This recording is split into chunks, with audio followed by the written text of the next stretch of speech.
Shalom Bapak Ibu, puji Tuhan. Renungan pada pagi hari ini yaitu pertumbuhan iman melalui kelompok kecil, yang saya ambil dari dalam kitab Efesus pasal 3 ayat 16 sampai 17. Aku berdoa supaya Ia menurut kekayaan kemuliaannya menguatkan dan meneguhkan kamu oleh Roh-Nya di dalam batinmu, sehingga oleh imanmu Kristus diam di dalam hatimu dan kamu berakar serta berdasar di dalam kasih. Rasul Paulus menekankan kepada jemaat Efesus dan jemaat Kolose agar jemaat yang beriman di dalam Kristus menjadi jemaat yang merasakan kenikmatan hidup. Hal ini baru terjadi jika Kristus diam di dalam jemaat dan jemaat diam di dalam Kristus. Setelah itu jemaat berakar di dalam Kristus. Ini yang dituntut dan diharapkan oleh Paulus di dalam misi kehidupan setiap orang percaya. Inilah juga yang seharusnya kita pikirkan ketika kita menjadi orang percaya. Mengapa? Karena di tengah-tengah dunia kita saat ini membutuhkan kepastian, di tengah-tengah dunia yang tidak pasti. Dunia dicengkeram oleh dosa, sehingga di dalam hidup yang makin hari makin materialis, makin hedonis, semua ini menjadikan orang hidup tidak pernah tenang. Situasi seperti ini, bagaimana kita bisa mengatasi dan apa yang mesti kita lakukan?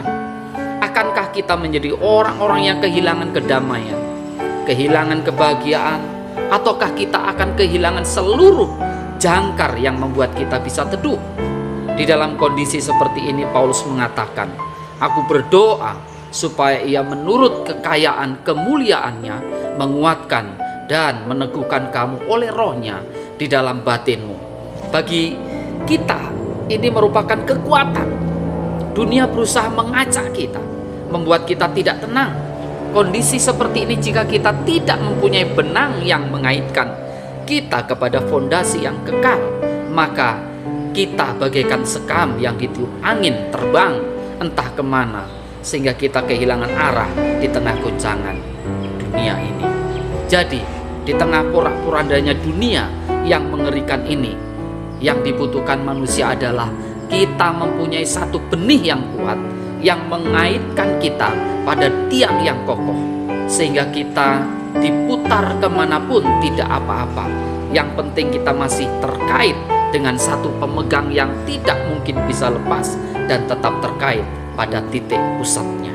Alkitab mengatakan, jika mau teguh di dalam Kristus, kunci pertama adalah diam di dalam Kristus.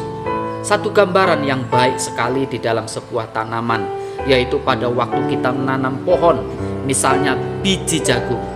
Cara yang baik, biji tersebut ditanam dengan teratur, lalu disiram, kemudian diberi pupuk. Setelah itu kita harus sabar menunggu.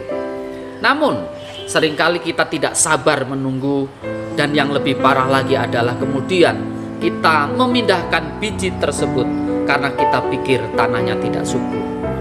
Jika terus biji jagung tersebut dipindah, maka tidak akan pernah bertumbuh. Demikian juga dengan kerohanian kita. Jika kita mau tumbuh baik-baik, berdiamlah di dalam Kristus. Berdiam di sini bukan berarti pasif, bukan berarti tidak adanya aktivitas, tetapi diam di sini mau menunjukkan kesungguhan beraktivitas untuk diam. Untuk diam perlu usaha. Untuk diam kita harus mau mendiamkan diri. Jadi pada waktu kita mau diam di hadapan Tuhan, artinya kita rela Tuhan atur, Tuhan bentuk supaya kita bisa bertumbuh dan berkembang. Kunci yang kedua adalah berakar di dalam Kristus. Pada waktu kita berakar di dalam Kristus, pada waktu itulah kita bisa kokoh di dalam Kristus.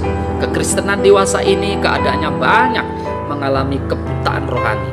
Itu sebabnya kita perlu banyak belajar firman Tuhan dengan baik, sehingga kita boleh berakar di dalam Kristus. Sama seperti Paulus mendidik dan melatih jemaat di Efesus, sehingga mereka memiliki akar yang dalam. Sehingga tak heran dalam kitab Wahyu, jemaat dipuji karena ajaran sesat tidak dapat masuk. Kunci yang terakhir adalah bertumbuh di dalam Kristus. Pertumbuhan dimulai dari tunas, tumbuh batang, daun, dan selanjutnya mulai berkembang. Dengan demikian, kekristenan tidak berhenti pada diri sendiri. Kekristenan harus maju dalam pelayanan. Hidup menghasilkan buah bagi orang lain dan bagi kemuliaan Tuhan. Jadi untuk mengimplementasikan iman kita di tengah dunia ini, kita harus mengaitkan diri kita dengan Kristus, yaitu harus diam di dalam Kristus, lalu berakar di dalam Kristus, dan yang terakhir bertumbuh di dalam Kristus. Ketiga hal ini harus menjadi komitmen hidup kita mulai hari ini. Tuhan Yesus memberkati.